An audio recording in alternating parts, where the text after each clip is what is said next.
रही बात ये कि कंसंट्रेशन नहीं बनती है, तो कंसंट्रेशन क्यों नहीं बनती है, इसके 2-3 कारण होते हैं। कंसंट्रेशन ना बनने की एक वजह है कि आपको रुचि नहीं आ रही है उस चीज में। जैसे मैं ऐसे बहुत बच्चों से मिलता हूँ, बोलते हैं कि हमारा ध्यान कमजोर है, हमारी कंसंट्रेशन पावर ही कमजोर है, हम कंसंट्रेट कर नहीं पाते हैं। तो फिर मैं उनसे पूछता हूँ कि ये बताओ कि कुछ खेलते वेलते हो कि नहीं? तो सब खेलते हैं, क्रिकेट भी खेलते हैं, वीडियो गेम भी खेलते हैं। तो जब मैं उनसे पूछता हूँ कि वीडियो गेम खेलते समय कंसंट्रेशन कैसी रहती है, पबजी खेलते समय जब हत्याएं करते हैं सामने कई लोगों की, उस समय कंसंट्रेशन कैसी रहती है? तो उस समय उनकी कंसंट्रेशन जबरदस्त रहती है, मतलब दशमलव में भी ध्यान भंग नहीं होता उस समय। क्रिकेट खेल रहे हैं, बैटिंग कर रहे हैं, सामने बॉलर आ रहा है बॉल लेके, एक सेकंड को भी ध्यान भंग नहीं होता, अच्छे से ध्यान लगा रहता है। बॉलिंग में भी, फील्डिंग में भी, बैटिंग में भी, सब में ध्यान लगा रहता है। बस पढ़ाई में नहीं लगता है। अगर आपका ध्यान हर जगह ठीक से लग रहा है, पढ़ाई में ही नहीं लग रहा है, तो इसका मतलब कंसंट्रेशन पावर की कमी नहीं है।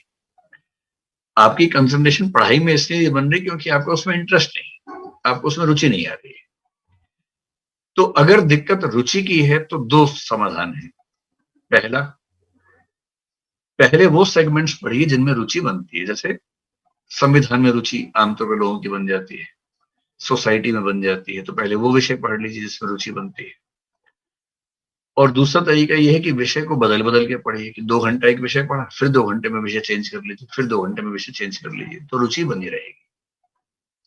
दूसरा, कंसंट्रेशन भंग होती है इसलिए क्योंकि आप खुद को मशीन की तरह इस्तेमाल करने लग जाते हैं।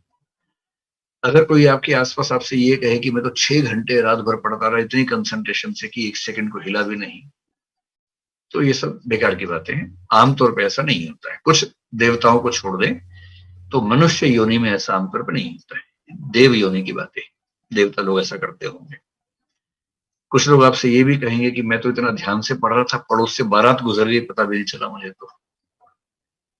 और पड़ोस में ढोल नगाड़े बज रहे थे, पता भी नहीं चला, मैं तो इतना ध्यान से पढ़ रहा था, ध्यान में नहीं आया।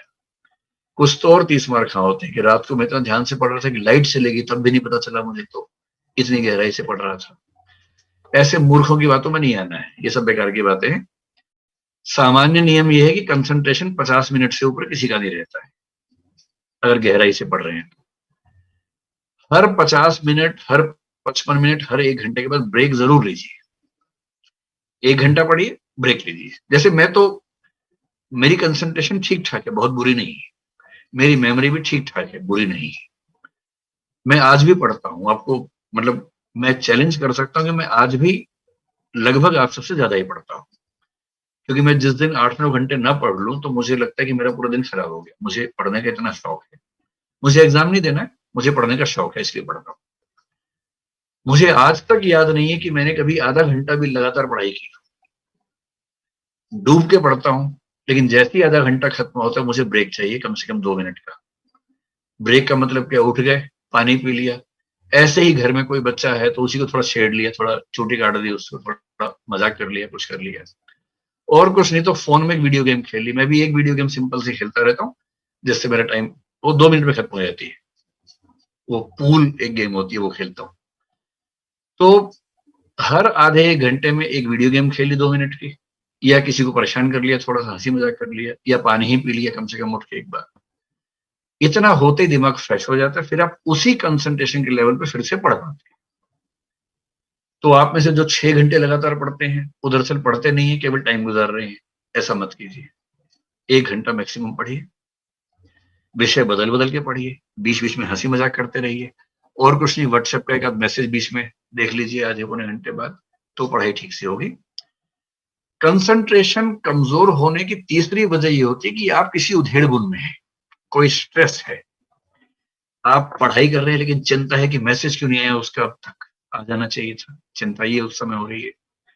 या चिंता ये है कि माँ की तबीयत कैसी है, बाबूजी को तनाव तो नहीं है। अगर ऐसा कोई तनाव है तो पहले पढ़ाई छोड़ के उसको निपटा लीजिए मामले को। अगर तनाव है कि माँ की तबीयत कैसी है तो माँ को फोन ही कर लीजिए। बाबूजी तनाव में हो तो बाबूजी को फोन करके बात ही कर लीजिए अच्छे तरीके से। किसी का मैसेज नहीं आ रहा है तो इतना ईगो मत रखिए, मैसेज करके पूछ ही लीजिए भाई मैसेज क्यों नहीं आया। फिर मैसेज आ जाएगा, निश्चिंत होकर फिर पढ़ाई कर लीजिए उसके बाद। क्योंकि आपकी उम्र में तनाव भी तो बहुत सारे रहते हैं ना, इतने सारे तनावों को झेलते हुए पढ़ाई करनी होती है। तो अगर कोई ऐसा डिस्ट्रैक्शन है किसी वजह से कि वो क्या सोच रहा होगा, वो क्या कर रही होगी, बाबूजी क्या कर रहे होंगे, तो पहले उसको निपटा लीजिए, फिर पढ़ने बैठिए। तो कोई एक्सटर्नल सोर्स ऑफ डेविएशन अगर है जिसकी वजह से कंसंट्रेशन नहीं, उसको खत्म कीजिए। तो ठीक है, कंसंट्रेशन भी एक ऐसी चीज है जो अभ्यास से आती जाती है। शुरू में कम होगा, धीरे धीरे बढ़ेगा, बढ़ते बढ़ते फिर एक लेवल ऐसा आता है जहां आपको कभी कभी सच में 1 घंटा 1.5 घंटा एहसास ही नहीं होगा कितना टाइम निकल गया। कभी कभी ऐसा होने लगेगा। और जिस दिन आपको ऐसा होने लग जाए ना कि खेल वाला ध्यान, जो मेडिटेशन के लेवल खेलने में आता है, विवेकानंद जी ने कहा था कि ध्यान करने का सबसे बढ़िया तरीका है खेलो। पूरी चेतना एकाग्र होती है खेलने के समय।